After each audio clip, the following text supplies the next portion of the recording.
kuvuka kwa Yesu nagendere kubabwira ngo kwatumariye iki. Niyo ntego yanjye mu byo navuze byose. Kwatumariye iki? Kuvuka kwa Yesu niki kwamariye twebwe? Niki kwatumariye amaze kuza? Negeze mbabwira iyo Yesu akiza kuvuka gusa hanyuma bikarangira gutyo ntacyo byari kutumarira. Yaza kuvuka hanyuma ntapfe, yapfa ntazuki, ntacyo byari kuba bimaze. Ntabwo rero uyu munsi turi kubyina ko Yesu yavutse, oya, kuvuka gusa nta mumaro byari bimaze. Iyo akivuka bikarangiriraho ntacyo byari kuba bitumariye. Icyagize umumaro nuko yavutse. Imana ishimwe. Yamara kuvuka agapfa, yamara gupfa akazuka, kandi icyakane twongeye kubasuhuza bene data nshuti mudukurikiye, ari abari hafi n'abari kure, abari mu Rwanda n'abari mu mahanga, mu bihugu duturanye cyangwa abari hakurya y'inyanja. Turabashuhuje mwese, amahoro y'Imana nabane namwe. Nkuko bisanzwe rero turagarutse ahangaha ku Yabivuze TV Rwanda, tugarukanye ijambo ry'Imana, tugarukanye ubuhanuzi, tugarukanye amayerekwa nkuko bisanzwe n'ubundi iteka. Imana ibaho umugisha bamwe mudukurikira rero, mutwereka ko turi kumwe, mukaduha comment, mukakora like, mukakora share, mukanabitega amatwi mukumva ubutumwa bwiza. Imana ibaho umugisha, mudufasha umurimo ukomeye kandi idakiranirwa izabagororera. Turabasaba rero gukomeza n'ubundi kudutera inkunga. Narababwiye ngo ntahe n'inkunga mwadutera ikomeye uretse gutega amatwi mukumva ibiganiro dutambutsa kuri uru rubuga. Turashimira Imana rero yabanye natwe. Reka dutangire dushima Imana yabanye natwe uyu mwaka wose usa nkaho wenda kurangira. Turimo dusatira Noheli, turi kwinjira muri Noheli. Imana ibaho umugisha, yaraturinze, yabanye natwe kuva mu kwa mbere kugera mu kwezi kwa 12 ku itariki 25. Imana yabanye natwe, iraturagira, itwitaho, iratugaburira, iraturinda, iraturagira. Muri make twabonye neza y'Imana. Ndagira ngo rero tuganire ijambo ry'Imana,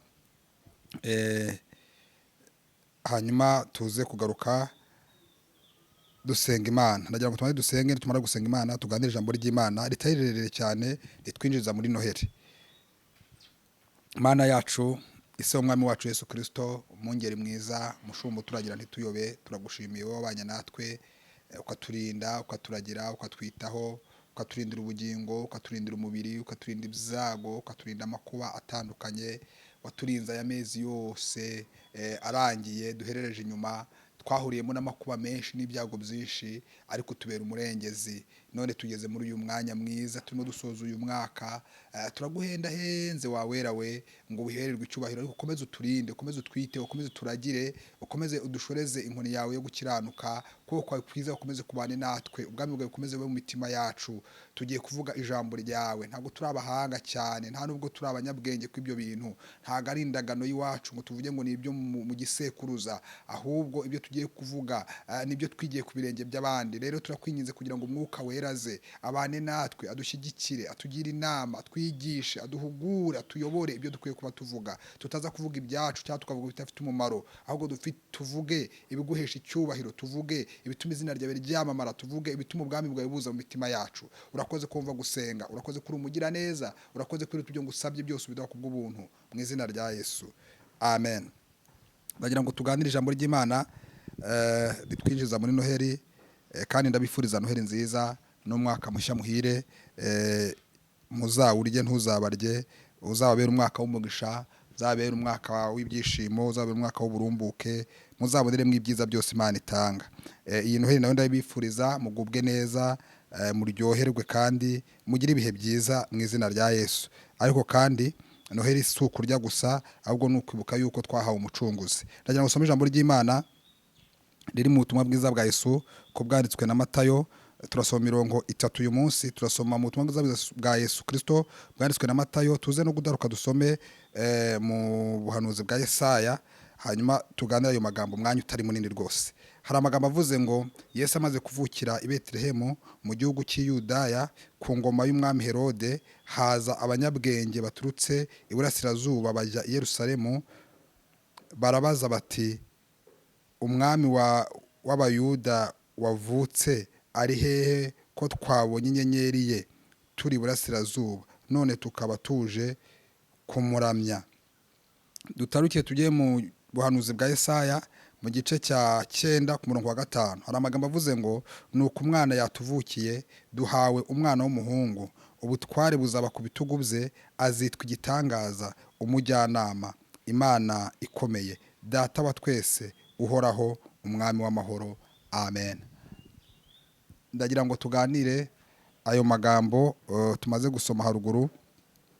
Ni amagambo atari menshi cyane ariko ndashaka ko ariyo tuganira kandi tukayagiramo ibihe byiza mu izina rya Yesu.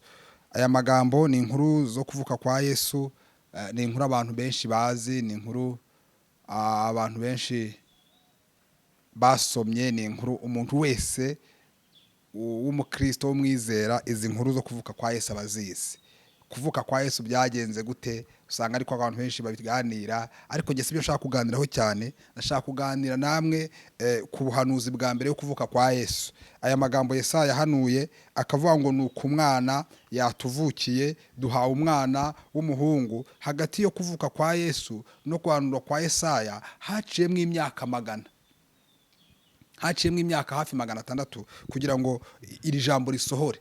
Ariko ntago byabujije nubwo ibyo bintu byabaye bigatinda, ntago byabujije umugambi w'Imana gusohora. Nubwo bimaze igihe kirekire, nubwo Yesaya wabihanuye atakiriho, nubwo Yesaya wabivuze yapfuye, nubwo n'abamukurikiye bapfuye, ariko ntago byabujije umugambi w'Imana gusohora ku Bayisiraheli. Yahanuye ngo ikirero, yavuze ngo nuko umwana yatuvukiye. Yabirebaga nkaho yavutse, nkaho ahari, ariko haciyemo imyaka myinshi kugira ngo Yesu avuke. Hagati yo guhanura kwa Yesaya no kuvuka kwa Yesu haciyemo indi myaka myinshi, haciyemo uruhererekane bw'abami benshi, haciyemo uruhererekane rw'ibihe byinshi kugira ngo Yesu avuke. N'igihe Yesaya yabihanuriye haciyemo igihe kirekire. Ariko reka twegere imbere gato. Hari undi wari wabihanuye arahanura witwa Baraki, nawe yari yahanura aravuga ngo ndamureba ariko su, aravuga ngo ndamwitegereza ariko ntandi bugufi, aravuga ngo ubutware nawe buzaba kuri we. Hanyuma Yesaya nawe azabihanura. Rero urumva, umwe yahanura aravuga ngo umwana yatuvukiye, undi arahanura aravuga ngo ndamureba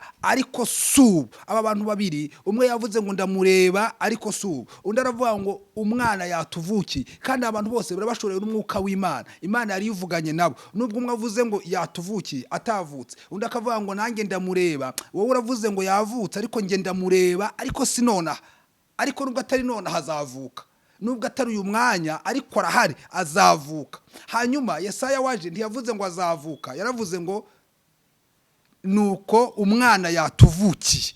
Yabirebaga nk'ibiri kuba, yabirebaga nk'ibizabaye, yabirebaga nk'ibiriho. Aravuga ngo yatuvukiye duhawe umwana w'umuhungu. Ndakomeza, abantu bafite amasezerano Imana yavuganye nabo bakabona bari gutinda. Bibiliya iravuga ngo siko bizaba kwa mutegereza, ntawe uzakurwa n'isoni, ngo kiye tuva mu masezerano nta mpamvu. Abantu bagitegereje ko Yesu azaza, ijambo Imana yavuze ntirijya rikuka. Njya mbibwira abantu, ijambo Imana yavuze nindakuka, iyo ariyo yabivuze, nta muntu wayivugiye, nta muntu wayitambitse uruhande. Ijambo Imana yavuze ntirijya rihera, rirasohora. Bibiliya ni kuvuga, iravuga ngo kuko nta jambo Imana igivuga ngo rihere.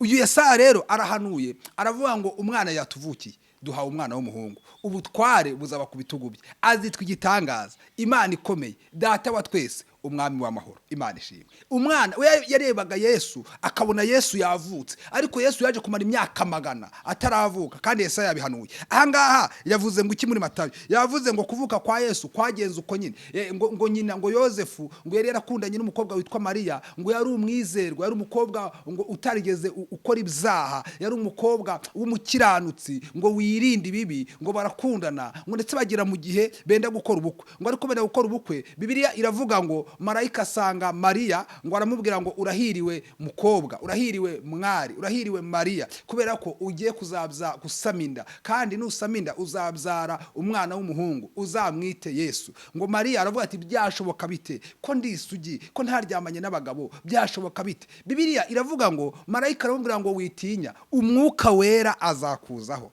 Imana ishimwe. Imbaraga zisumba byose zizagukingiriza. Niyo mpamvu wera uzavuka azitwa umwana w'Imana. Umwuka wera azakuzaho. Marayika niwe usanze Mariya, amaze kumusanga amubwira ibizamubaho. Mariya ntiyari yiteze ibyo, yari afite fiance. Bibiliya niko yavuze, witwa Yosefu.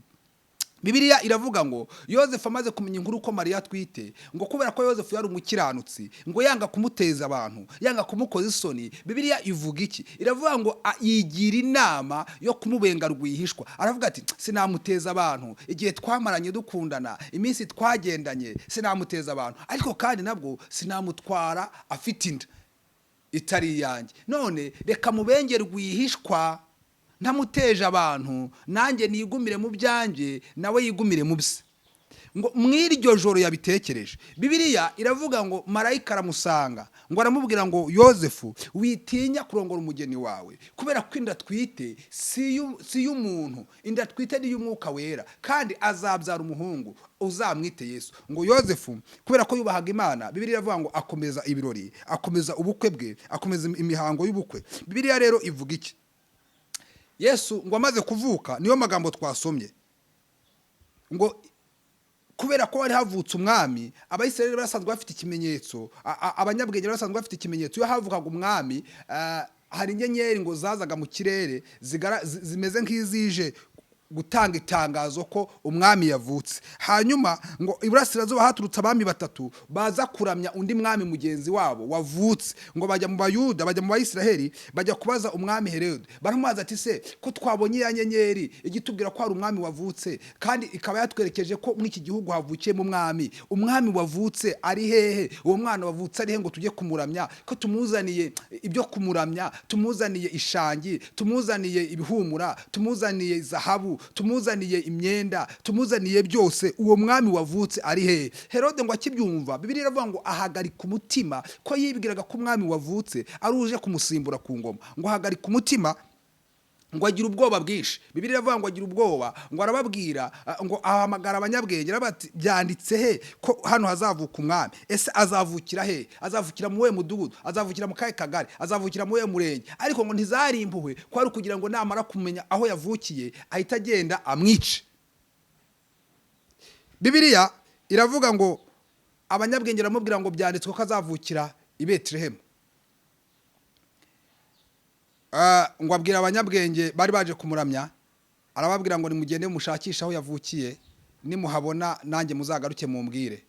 Ngo bagisohoka aho ngaho ya nyenyeri irongera ibajya imbere, irabayobora, ngo ijyana nabo ibakurikiye, ibayoboye, ngo ihagararaho umwana yavukiye. Yari yavukiye, cyari igihe yavutse ngo mu gihe kibi, ngo cyari igihe Abayisiraheli bose bajyaga bazamuka bakajya kwibaruza, kandi buri muntu wese akajya mu mudugudu yavukiyemo. Hanyuma yaho rero ngo abantu bari bateranye ari benshi cyane, buri wese yagiye ava mu kirorero cy'iwabo, yagiye ava aho atuye, yagiye ava aho akorera, yagiye ava mu gihugu abamo, akaza kwibaruza mu mudugudu avukamo. Hanyuma Bibiliya iravuga, abasomyi babiri bavuga ko ngo amahoteli n'amazu y'icumbi yose yaje gushira, ku buryo Yozefu we na Mariya babuze aho bacumbika. Niyo mpamvu Yesu yavukiye mu kiraro cy'inka. Rero mw'icyo gihe ngo babuze aho bacumbika, Bibiliya ivuga ko bagiye gucumbika, bagiye gushaka icumbi mu bashumba. Bagiye gushaka icumbi mu bashumba, ko nta handi hantu hari hasigaye. Rero abanyabwenge ngo baje basanga uwo mwana w'uruhinja yavukiye mu kiraro cy'inka. Hanyuma ngo bamwikubita imbere, baramuramya, sinza kuvuga ibintu byinshi, baramuramya, baramusingiza, ngo bamutura ifeza, bamutura izahabu, bamutura icyome, bamutura ishangi, ngo baramuramya, bakora ibyo umwami agomba gukorerwa. Hanyuma Bibiliya ivuga iki? Iravuga ngo marayika bakiraho, ngo marayika baburiza mu nzozi kongera gusubira muri ya nzira ngo bajye kubwira Herode aho umwami yavukiye. Ngo ahubwo arababwira ngo ni munyura undi nzira. Ngo Herode rero ngo abonye bamutengushye, abonye ko batagarutse, ngo yigira inama zo kwica abana bose b'abahungu bagejeje imyaka 2. Ariko si cyo nari nagendereye kwa Yesu, nagendereye kubabwira ngo kwatumariye iki. Niyo ntego yanjye mu byo navuze byose. Kwatumariye iki? Kuvuka kwa Yesu niki kwamariye twebwe? Niki kwatumariye amaze kuza? Negeze mbabwira, iyo Yesu akiza kuvuka gusa, hanyuma bikarangira gutyo, ntacyo byari kutumarira. Yaza kuvuka hanyuma ntapfe, yapfa ntazuke, ntacyo byari kuba bimaze. Ntabwo rero uyu munsi turi kubyina ko Yesu yavutse, oya, kuvuka gusa nta mumaro byari bimaze. Yakivuka bikarangiriraho, ntacyo byari kuba bitumariye. Icyagize umumaro nuko yavutse. Imana ishimwe. Yamara kuvuka agapfa, yamara gupfa akazuka, kandi icyakane twiteguye ko Yesu azagaruka. Yaravutse, yarapfuye, yarazutse, kandi Yesu azagaruka. abantu babitegereza batabitegereza, babyizera batabyizera, Yesu azagaruka. Icyo nicyo byerato dufite. Njya mbwira abantu icyo nicyo gitsikamutima abizera bagomba kuba bafite, nuko Yesu yavutse. Icyo ni icyambere, kuba yaravutse ni icyambere. Ariko iyo akiza kuvuka ntapfe, ibi tuvuga ntituba tubivuga, agakiza kari gukomeza kuba k'Abayisiraheli. Ariko Yesu yaravutse, Imana ishimwe, amaze kuvuka arapfa. Bibiliya iravuga ngo ntiyanga no gupfa urupfu rubi rwo ku musaraba, araganduka aca bugufi, yemera kwigira umugaragu, ndetse umugaragu w'imbata. Yesu yaravutse arapfa, Imana ishimwe. Amaze gupfa ntiyaguma mu gituro, haleluya, arazuka. Amaze kuzuka dufite ibyiringiro bizera ko azagaruka. N'igihe yazamukaga, Bibiliya niko yavuze, igihe yazamukaga abigishwa ngo bamureba, Bibiliya ivuga iki? Yavuga ngo igihe yazamukaga abigishwa bari kumureba, ngo yarazamutse, ngo arazamuka, ngo abigishwa barararama, amaguru ava hasi metero ebyiri, arazamuka ngo arenga ikirere. Paulo yegeze yandika aravuga ngo nabonye umuntu wo muri Kristo Yesu wazamutse ngo ajya mu ijuru rya gatatu. Arazamuka amena ikirere, ngo arazimira bamureba, ngo abigishwa bararamye, ngo marayika basangaho, arababaza ngo bagabo b'i Galileya, niki gitumye mureba mu ijuru muraramye? Dore Yesu bakuwemo akabajyanywe mu ijuru, uko mubonye agiye niko azagaruka. Njya mbwira abantu igitangaza suko Yesu yavutse. Oya, igitangaza suko Yesu yavutse. Reka bisubiremo, igitangaza nuko Yesu yapfuye akazuka akabazagaruka.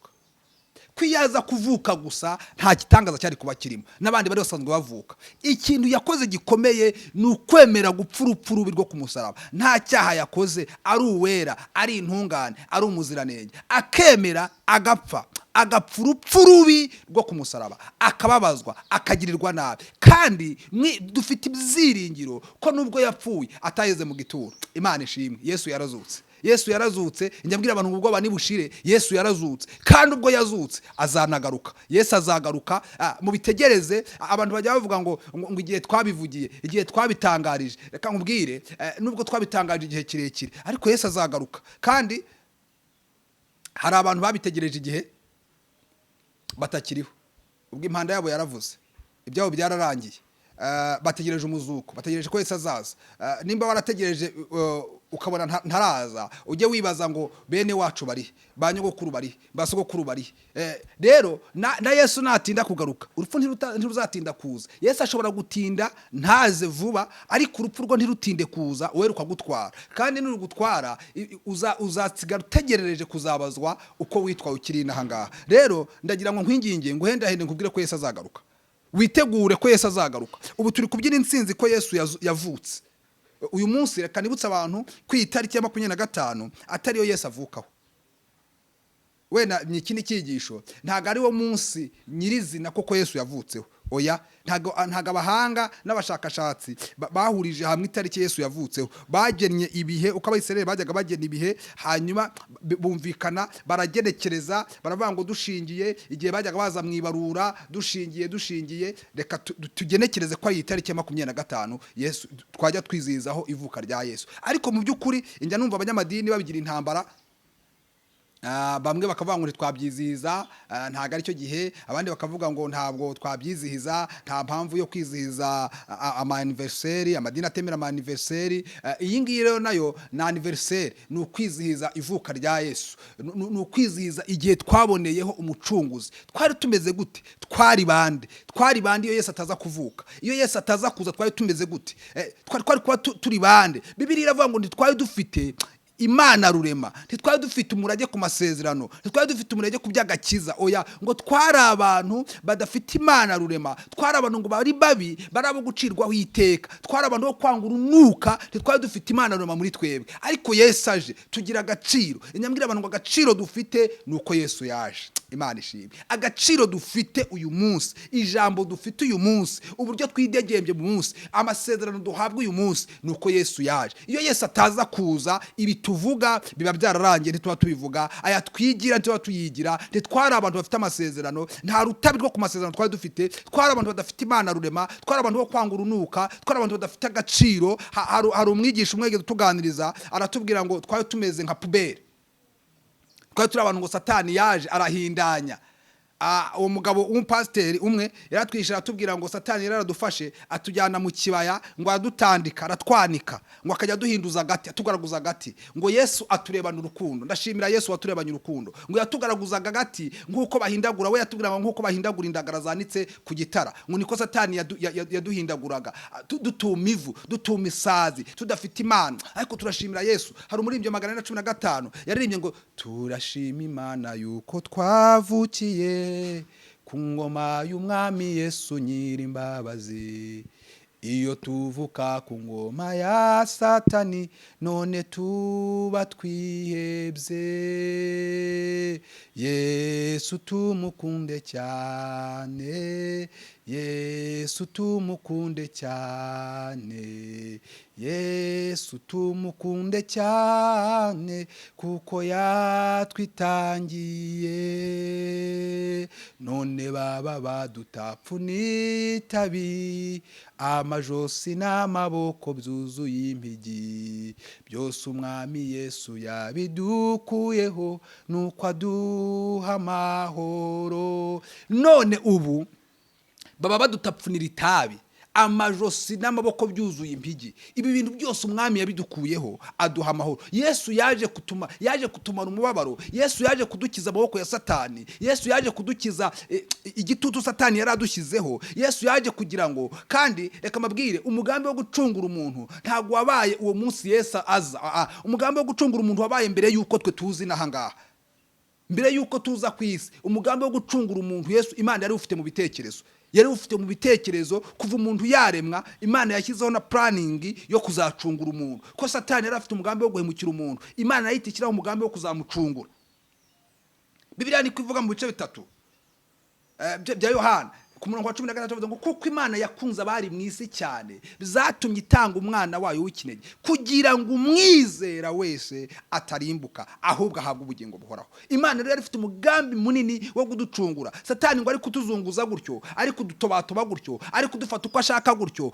Imana yari ifite umugambi wo kuducungura. Ngo Yesu yaje kunyura mu iyo nzira, ngo asanga aho Satani atugira ayifundigira ibivuzo, ariko abanyarwanda bajya bavuga. Asanga aho Satani atwigaruriye, asanga aho Satani adutwara uko ashaka, ducunda yikoba. Ngo arangije Bibiliya, abasomyi ba Bibiliya, uwo mupasiteri yadusekeje atubwira ngo baganira na Satani. Aramazi atari ko aba bantu rabagurisha ngahe, bari mu maboko ya Satani. Twari turi imbata za Satani. Abanyamahanga twari dufite Imana rurema, twari imbata za Satani, twari imbata z'ibyaha, twari abantu badafite agaciro. Ngo Yesu abaza Satani, aba bantu urabagurisha ngahe, urabateza cyamunara kurangaye? Ngo Satani ngo aramubwira ngo ifaranga imwe, ndabagura ifaranga rimwe. Ngo Yesu aravuga ati oya, ntago aba bantu babagura ifaranga rimwe. Aravuga ngo ngenda batangaho ikiguzi cy'amaraso. Inkwano, ikiguzi twaguzwe ntago cyoherwa mu mafaranga. Ikiguzi twaguzwe kirahenze, kirarenze, kirengeje ibindi biguzi byose. Twaguzwe igiciro cyinshi ko twaguzwe amaraso, twakowe amaraso. Ubu natwe turi abageni ba Yesu, turi abantu Imana yaronse kubw'amaraso y'umwana wayo, turi abantu Imana yaronse kubw'amaraso ya Yesu. Rero bene data, ntaje gutinda, mbifurije Noheli nziza. Ariko kandi Noheli ntuze kwigira kurya no kunywa, uze gutekereza ku kiguzi Yesu yatanze. Ntuze kwigira kwambara, ntuze kwigira gukora ibindi, oya, uze gutekereza imbaraga Yesu yatanze, uze gutekereza kuntu Yesu yitanze, uze gutekereza kuntu Yesu yavuye mu ijuru akaza mu isi, uze gutekereza kuntu Yesu yamennye amaraso, uze gutekereza kuntu Yesu yagiye ikuzimu, uze gutekereza kuntu Yesu yabambwe, uze gutekereza kuntu Yesu yapfuye, uze gutekereza kandi ko Yesu azagaruka. Ntuze gutekereza kurya no kunywa no kwambara, oya, ibyo ngibyo ni ibindi. Nubundi iyo Noheli tabaye turarya, iyo Noheli tabaye turanywa, iyo Noheli tabaye turambara. Uze gutekereza ngo Yesu yarampfiriye, Yesu yaranziye, Yesu yaje mu isi yaje kureba, Yesu yaje mu isi yaje gushaka, Yesu yaje mu isi yaje gucungura, Yesu yaje mu isi njyewe umuzanye. Burya ni we wazanye Yesu. Ko nabwiye abantu muri Adamu niho twacumuriye, ariko muri Kristo niho twacunguriwe. Imana ishimwe. Muri Adamu twese twakoreye mu ibyaha. Hari umuhungu umwege uza kundeba arambwira ati ariko icyaha cyo muri Adamu twege kituzaho gute? Ko Adamu ari wakoze ibyaha, umuvumo wo tuzaho gute? Muri Adamu niho twari turi twese. ko twese turi urubyaro rwo muri Adamu. Twese muri Adamu niho twacumuriye, niho twaririye ku giti twabujijwe, niho twakoreye icyaha, ariko muri Kristo, aleluya, niho twaherewe ubugingo. Bibiliya ivuga iki? Iravuga ngo nk'uko icyaha cyazanywe n'umuntu umwe, ni nako gucungura kwazanywe n'umuntu umwe. Kuko urupfu rwazanywe n'umuntu, ni nako n'ubugingo bwazanywe n'umuntu umwe. Imana ishimwe. Kandi nk'uko twatakarije ubugingo ku giti, niho ko twanabuherewe n'ubundi ku giti. Ku giti twatakarije ubugingo igihe twagisoromaga. Ku musaraba wa Yesu niho twaboneye ubugingo n'ubundi gihe yabambwaga. Imana ishimwe. Dushimiye Yesu wemeye kujya ku musaraba, wemeye kubambwa, wemeye gukubitwa, wemeye gutotezwa, wemeye kugirirwa nabi. Turamushimiye. Bifurije Noheli nziza. Imana ibahe umugisha, Imana ibarebe neza, bahe imitima yanyu yifuza, kandi mubonera amahoro muri Kristo Yesu. Mubonera amahoro muri Kristo Yesu, mugire ibyishimo biva muri Kristo Yesu. Rero mugire ibihe byiza za Noheli. Ndabifuriza Noheli nziza, kandi mukomeze kuzirikana ubuzima bwo muri Kristo Yesu. Mukomeze kuzirikana ko Yesu yavutse, ubu ngubu tutari kwiziza ko yavutse, ahubwo yaravutse, yarapfuye, yarazutse, azagaruka. Imana ibahe umugisha. Reka dusoze dusenga. Bifurije Noheli nziza mwese, abari mu Rwanda, abari mu mahanga, ari mu bihugu duturanye, abari hirya y'inyanja. Bifurije Noheli nziza. Ndabakunda cyane, kandi mukomeze mudutere inkunga, mukomeze mudushyigikire, kandi Imana izabaha umugisha, izabagororera. Imana ibahe umugisha. Shalom, shalom. Mana yacu, turagushimiye kubw'ijambo ryawe, turagushimiye kubw'imiburo yawe, turagushimiye ko waje mu isi, turagushimiye ko wavutse, turagushimiye ko wapfuye, turagushimiye ko wazutse, turagushimiye kuzagaruka. Kandi ubwo uzagaruka nibwo tuzimana nawe ingoma, ubwo uzagaruka nibwo tuzaririmba, ubwo tuzagaruka nibwo tuzishima by'iteka, nibwo tuzagira uburuhukiro mu mitima, ubwo uzagaruka nibwo imitima yacu izanezerwa ikaririmba intsinzi. Turagushimiye. Komeza uduhe kwizera ko igihe kimwe tuzabana mu bwami, ko Bibiliya ni kwivuga, iravuga ngo mbese waravuze ngo ubwo uzagaruka uzasanga kwizera kukiri mu bantu, icyaduka asanga kwizera kukiri muri twebwe kuzagaruka. Kandi dufite ibyiringiro kubwo wavutse, ugapfa, ukazuka, no kugaruka uzagaruka. Imana ishimwe. Turagushimiye rero. Komeza wumve gusenga, utugirire neza mu izina rya Yesu. Amen.